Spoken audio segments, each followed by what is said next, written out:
Senior اداکار نعمان اعجاز کا نام پاکستان کی شوبز انڈسٹری میں کسی تعارف کا محتاج نہیں۔ اپنی خودداد اداکارانہ صلاحیتوں کے سبب وہ اداکاری کے شعبے میں ایک بہت منفرد اور بلند مقام رکھتے ہیں۔ 14 فروری سن 1965 کو نعمان اعجاز لاہور کے علاقے اچھرا میں پیدا ہوئے۔ کیتھیڈرل ہائی اسکول لاہور سے تعلیم کا آغاز کیا، فورمن کرسچن کالج اور قائد اعظم لاء کالج سے اعلیٰ تعلیم حاصل کی۔ نعمان اعجاز نے اپنی عملی زندگی کا آغاز پی ٹی وی سے کیا اور اپنے ابتدائی ڈراموں میں ہی اپنے فن کا لوہا منوا لیا۔ آغاز اچھا ہونے کے بعد نعمان اعجاز بتدریج ترقی کرتے کرتے فلمی دنیا تک پہنچ گئے۔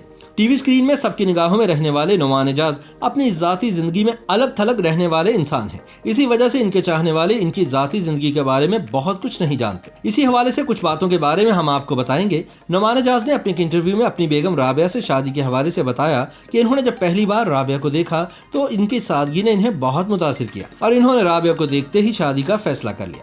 اس وقت نعمان اعجاز کا ڈرامہ دشت آن ایئر ہو چکا تھا اور اپنی شناخت بنانے میں کامیاب ہو چکے تھے، مگر جب وہ رشتے کے ارادے سے رابعہ کے والدین سے ملے تو وہ ان کی شہرت اور کامیابی سے ذرا بھی متاثر نہ ہوئے، بلکہ ان کے نزدیک اداکاری کوئی مستقل کام نہیں تھا اور وہ اپنی بیٹی کا ہاتھ کسی ایسے مرد کے ہاتھ میں دینے کو تیار نہ تھے جو کہ اداکاری کو پیشہ سمجھتا تھا۔ اس لیے انہوں نے نعمان کی رابعہ کے ساتھ شادی کی شرط ایک مستقل نوکری کے ساتھ مشروط کر دی۔ نعمان اعجاز کے مطابق یہ ایک مشکل شرط تھی، کیونکہ وہ جس کے پاس بھی نوکری کے لیے جاتے وہ ان سے آٹوگراف تو ضرور مانگ لیتے تھے، مگر ان کو نوکری دینے کے لیے کوئی بھی تیار نہ ہوتا تھا۔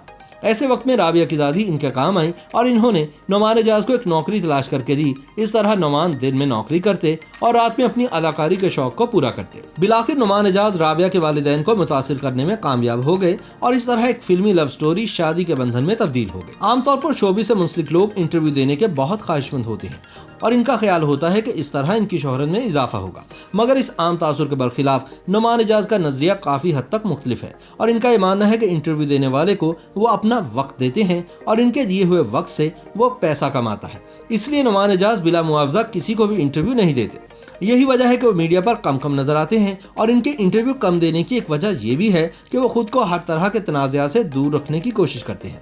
نعمان کا ماننا ہے کہ انٹرویو لینے والے مختلف معاملات میں رائے پوچھنے کے بعد مرچ مسالہ لگا کر بیان کرتے ہیں، جس سے فنکار تنازعات کا شکار ہو جاتے ہیں۔ نعمان اعجاز عام طور پر ایوارڈ فنکشنز میں بھی شرکت نہیں کرتے۔ اس کے ساتھ ساتھ وہ ان ایوارڈز کے حوالے سے بھی خدشات کا اظہار کر چکے ہیں اور ان کے مطابق ایوارڈ کے لیے منتخب ہونے کے عمل میں شفافیت نہیں ہوتی اور آج کل کے ایوارڈ کے فنکشن میں نئے اور نوآموز افراد کے ہاتھوں تجربہ کار اور کہنہ مشق اداکاروں کو ایوارڈ دلوائے جاتے ہیں، جو کہ ایک مثبت عمل نہیں ہے۔ نعمان اعجاز کے بڑے بیٹے زاویار بھی اپنے والد کے نقش قدم پر چلتے ہوئے اداکاری کے شعبے میں آنے کا فیصلہ کر چکے ہیں اور اس حوالے سے نعمان اعجاز ان کی رہنمائی بھی کر رہے ہیں، مگر نعمان کا یہ ماننا ہے کہ وہ اپنے بیٹے کے لیے کسی قسم کی سفارش نہیں کریں گے اور اگر ان کا بیٹا اس شعبے میں کامیابی حاصل کرنا چاہتا ہے تو اسے اپنے زور بازو پر بھروسہ کرنا پڑے گا۔ اپنے کام اور صلاحیتوں پر یقین رکھنے والے نعمان اعجاز خود کو اسکرین پر دیکھنا بالکل بھی پسند نہیں کرتے۔ یہی وجہ ہے کہ انہوں نے آج تک اپنا کوئی بھی ڈرامہ نہیں دیکھا، بلکہ ان کا یہاں تک کہنا ہے کہ انہیں خود کو اسکرین پر دیکھنا پسند نہیں۔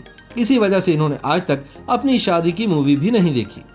YouTube پر گوگلی نیوز دیکھنے کے لیے youtube.com کی سرچ بار میں googly news T V type کریں۔ گوگلی نیوز کے پیج پر سرخ رنگ کے سبسکرپشن والے بٹن پر کلک کرنا نہ بھولیے۔ YouTube پیج پر اپلوڈ ہونے والی ویڈیوز سے باخبر رہنے کے لیے بیل آئیکن پر کلک کیجیے۔ آپ کو ہر نئی ویڈیو کے بارے میں نوٹیفیکیشن موصول ہو جائے گا۔